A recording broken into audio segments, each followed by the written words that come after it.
first move in somewhere that's new to you, you want to make a few changes, don't you, so it feels a bit more like yours. One of the things I really wanted, like my parents are both disabled and both getting on a bit in age, and I thought something that would be really good for when they come to stay would be a grab rail in the shower. I won't really notice it when I'm in the shower, but when they come to stay, that would be very useful for them. So I got a grab rail fitted in the shower. And like a month later, I had a friend round visiting, and I was showing around the house, you know, biscuit room, other biscuit room. Carefully, don't trip up on all the knickers and bread. We got to the bathroom and I said, oh, look, I've had a grab rail fitted in the shower. And she went like this. Ooh, saucy.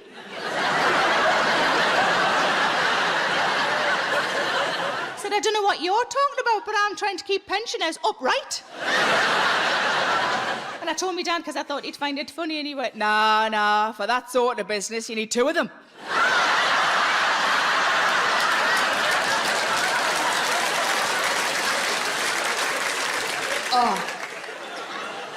Oh.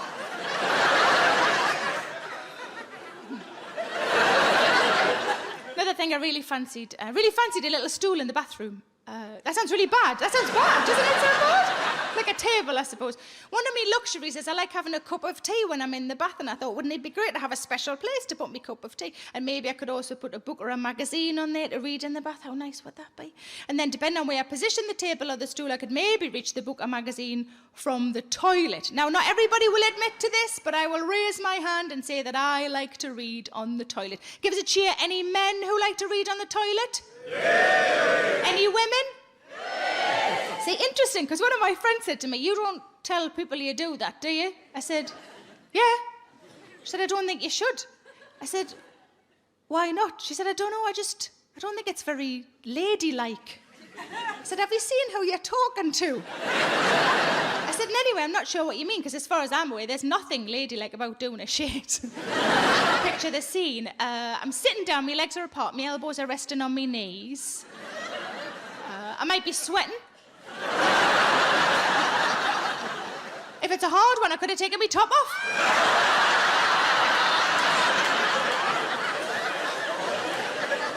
But to make up for all of that, I do it exactly the same, but to make it ladylike, I do it all in a fucking bonnet. Those two words aren't together often enough for their fucking bonnet. You're never going to get that in a Pride and Prejudice, are you? Why, Mr. Darcy, what do you think of me fucking bonnet? Second thing I decided to do, I decided to get a pet. I've always grown up with pets, and in my teens and in my 20s. And then there's something about the lifestyle of being a comedian that means you're on the road a lot. It's not really conducive to having animals at home. And then I thought, you know, I've done this 8 years. Maybe it's time the lifestyle worked around me for a change. So I really wanted a cat. I got a cat 2 years ago. I got another cat last year. My fella seems to think I just wanted 2 cats. He doesn't realise it's now an annual event.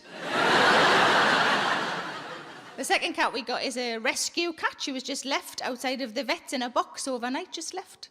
And she's lovely, she's very affectionate. Whenever my fella picks her up, she starts purring straight away, and he looks her right in the face and he goes, who would abandon you? Who would abandon you? I said, stop saying that to her. It's like somebody saying to me, who would divorce you? Someone fucking did.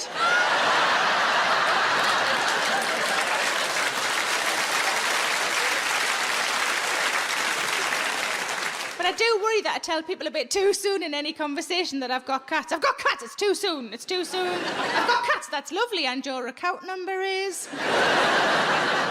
And that's because they're not too bad at the minute, but I've often got big scratches on my arms, and I don't want anybody to ever misconstrue what those scratches are. I don't want anybody to ever leave my company going, she seemed really happy, but did you see her arms? When truth be told, it's because I cuddle them too tight and the fuckers fight back. But the first cat we got 2 years ago, a little ginger kitten, he's called Chief Brodie, named after the police chief in Jaws. I was still living at the flat at the time, and I thought I'll let him have a wander around, get his bearings, have a bit of a sniff, a bit of an investigate. And he went round the back of the sofa, and I was quite surprised because I'd lived there for 6 years and I'd never been round the back of the sofa. And the Hoover certainly fucking hadn't. And he came back round with what can only be described as 4 big grey fluffy slippers on.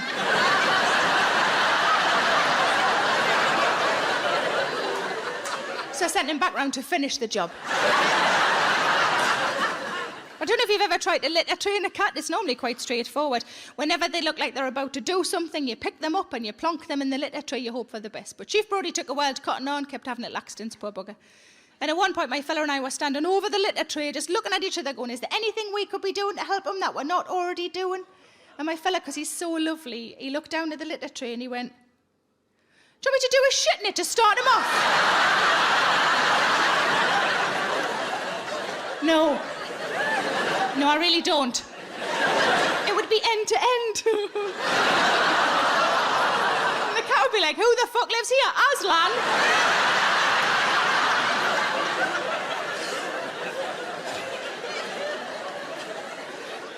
But I have two friends who look after my cats when I'm away from home. One of them is an animal lover, one not so much. Give us a cheer if you consider yourself an animal lover. Give us a cheer if you're not really bothered. It's totally fine, isn't it? It's totally fine. My friend who is the animal lover, she looks after them because she loves them.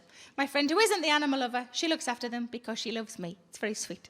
So the friend who is the animal lover, when she looks after them, she'll take a photograph of them to send to me, and underneath the photograph, it'll say, hiya, ma'am. Because they call me ma'am. It's not weird. Fuck off. And I know that we're close because whenever I see them, they always need a shit. They'll say, hiya, ma'am, we miss you, we'll see you soon. And it settles me. Wherever I am in the country or the world, it settles me because I know that they're safe and that they're happy. My friend who isn't the animal lover takes a picture just the same.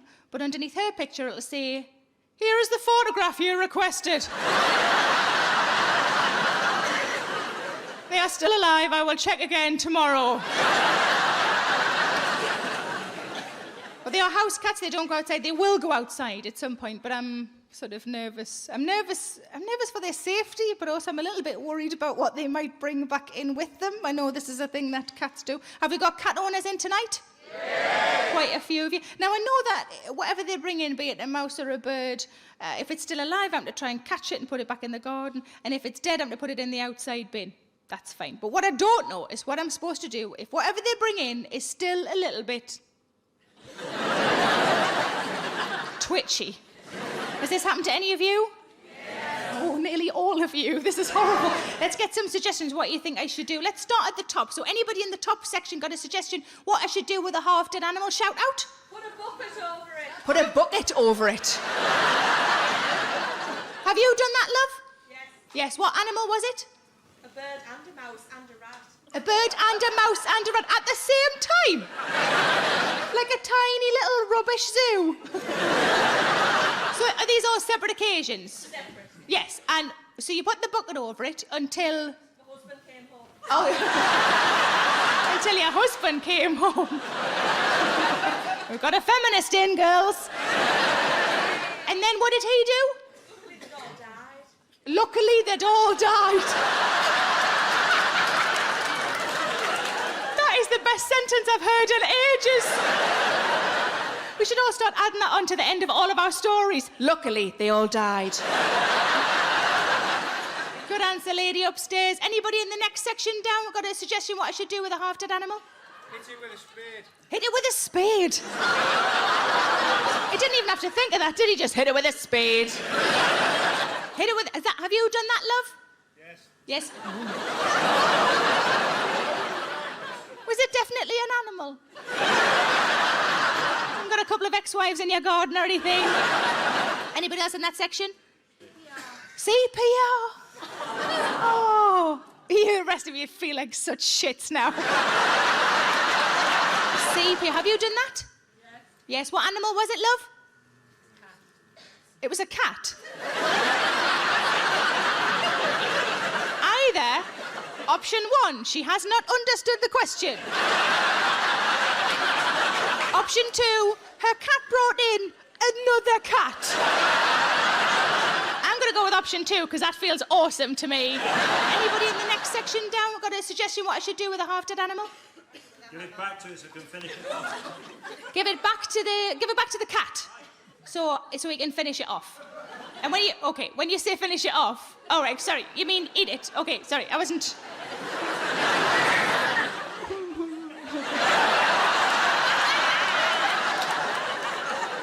One tiny final wank.